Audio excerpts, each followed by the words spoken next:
champions and the boxing superstars, where are you?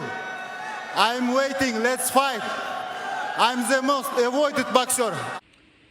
The untouchable True School Sports Empire proudly presents something the boxing game's been missing. Hey, what's going on? It's your boy BT, and I came here to talk some boxing with the thousands of True School Sports subscribers.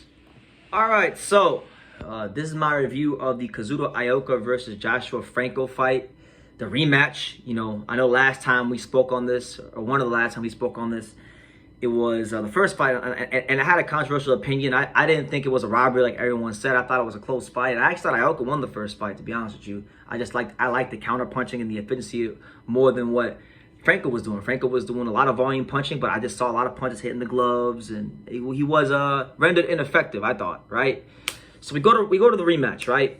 And it's a good fight. I think Franco got out to a good start, particularly in that first round, volume punching. But again, much like the first fight, it was kind of felt like there were some similar themes here. Franco has success. He does well as the high guard volume puncher to get close enough to hit Franco and be effective, or hit Ioka, I should say, to be effective. But he's not landing enough punches, and Ioka's timing him. And he's landing the more significant shots. So right from round one, it already starts to feel a little bit like the first fight felt. Round two, Franco can't get out the way of the counter right hand. And he got hurt early in round two. And this is a commonality throughout the fight. Franco does great work for, 10 to 20 seconds. Gets hit by a sharp, straight right hand. Ioka gets his respect and then dominates, another 10 to 20 seconds and leaves his imprint on the round. And Franco, I feel like when you're the challenging fighter, B-side fighter, on the road in another country, you just can't leave rounds like this close, right? And he was doing a lot of that in the first fight, and he was definitely doing this fight. Ioka doing a great job punching in between the shots of Franco, having his way. The versatile counterpuncher, that's what he was in this fight, from the straight right hand counter to the uppercut counter to the left hook counter. He was doing this thing, and I feel like that was the difference in the fight, and it just happened throughout the fight. Now, don't get it twisted. There were rounds, in the middle rounds, later rounds, where Franco was pushing Ioka back, and he did nick some of those rounds. But I actually feel like this fight, I actually feel like this fight was much more clear than the first fight, which is why Ioka won the fight. He gets the decision. And Franco abruptly retires from boxing after this fight. So let me say this about Joshua Franco, man. Joshua Franco, I appreciate him. And I even mentioned him myself on Instagram yesterday. I told him, I said, thank you for your service in the sport. He gave us some great fights. He had mentioned on Instagram that, he had been dealing with a lot of mental things throughout his entire career, but never, ever complained about it. He didn't, make a big deal about it.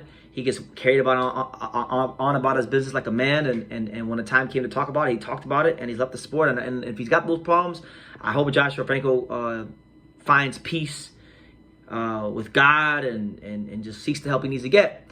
And thank you again, respectfully, thank you for all the fights. I've appreciated Joshua Franco over the years. He's given us some good fights against guys like Maloney and these two Ioka fights. He's been champion. He has skin in the game, so we respect the professor. We like Joshua Franco here on True School Sports. But yeah, both fights, the way I see both of them, I know a lot of people think Franco won the first fight, but I just always thought Ioka was just a little bit better than Franco, just because of he's got more ways he can beat you. He can box you, he can counterpunch you. Franco is just, for the most part, high volume guy, high guard fighter coming forward, and he don't really got much else. If that don't work, he can box a little bit, but it's not to the point where he's going to outbox a guy like Kazuto Ioka. You see what I'm saying? So, what's next? Let's talk about what's next for Ioka, right? Because now that he's beaten Franco and put this behind him, you look at the title picture at 115, because now he's what? He's WBA flyweight champion again. Franco lost the belt on the scales because he was about 6 pounds over. So, that being said, you look at the guys in the division. There's a couple big fights out there for Ioka, I feel. First and foremost, you got a fight with Roman Gonzalez, which I think I've wanted to see for years.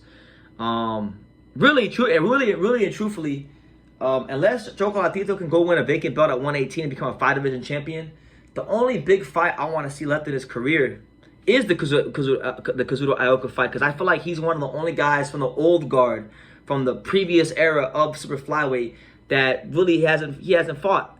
And if he could beat him, which I think he can, I think it's a very winnable fight for him, because he's not a high volume puncher in the sense that Franco is. He's a smarter, there's more layers to the way he puts pressure on fighters as opposed to a guy like Franco. But again, you know, Ioka, very, very smart.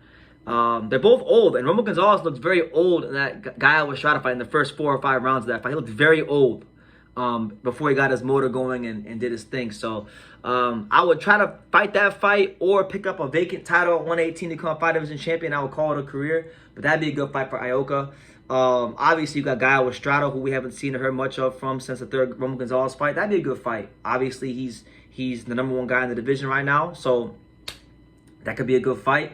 And of course, the granddaddy of them all, I feel, he's got the Kosai Tanaka rematch. Now, we know Ioka beat up Tanaka and was making him do cartwheels all around the Ota City Gymnasium out there in Japan when they fought in that big fight a couple years ago. But Tanaka has definitely tweaked his style. He's definitely grown since that fight. And I think it'd be a very, very interesting challenge. I know Tanaka has stated when I interviewed him that he'd like that fight. You know, obviously, if he can't get that fight, you know, the fight he's mainly targeting is Fernando Martinez, Puma Martinez, who's the IBF champion. And he was just in Minnesota to watch Martinez himself. So I think that's the route he's probably going to go. So the most realistic fight I feel for Ioka is probably Roman Gonzalez. I feel like Roman Gonzalez is the fight. That was a fight that was discussed years ago. Roman Gonzalez is a living legend in boxing. I thought there's a lot of history with that fight. They're both around the same age. I'm with that. Let's go with that. Let's campaign for that. Chocolatito versus Kazuto Ioka. Let's make it happen, man. This is a fight that's been discussed since 2014. I got this magazine. In fact, I'll show you guys. Look, I got this magazine on my wall. I got this from Japan. I'm going to show you guys. Look. I don't know if y'all can see that right there, but look. Hold on. I don't know if y'all can see it, but that magazine right there, they got, hold on, let me get closer. Look, they got Roman Gonzalez there, and they got Ioka there, and they got Inoue. Look at the date. Check the date. I don't know if y'all can see the date. November 11th, 2014. That's the date.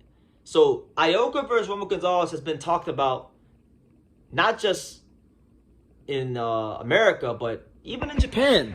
It's been talked about a big fight for a long, long time, going on over a decade. So I feel like if we didn't get Chocolatito versus Inoue, okay, we can still get Chocolatito versus Ioka, and that's a great fight. So I'm gonna leave it at that. Y'all can let me know what you think in the comments down below.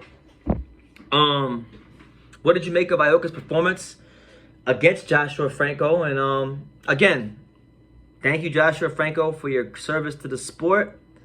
And may God be with you in retirement. So, yeah, let me know what you guys think in the comments down below. Make sure you guys hit the and subscribe. And like I say in every single one of these videos, you can love me or you can hate me. But I'm just a kid from Daniel. So until next time, take care, guys. Thank you for watching another video on the untouchable True Street Sports Empire. We're here at the Tanaka Boxing Gym in Nagoya, Japan. And for more great videos just like this one, make sure you guys click right here.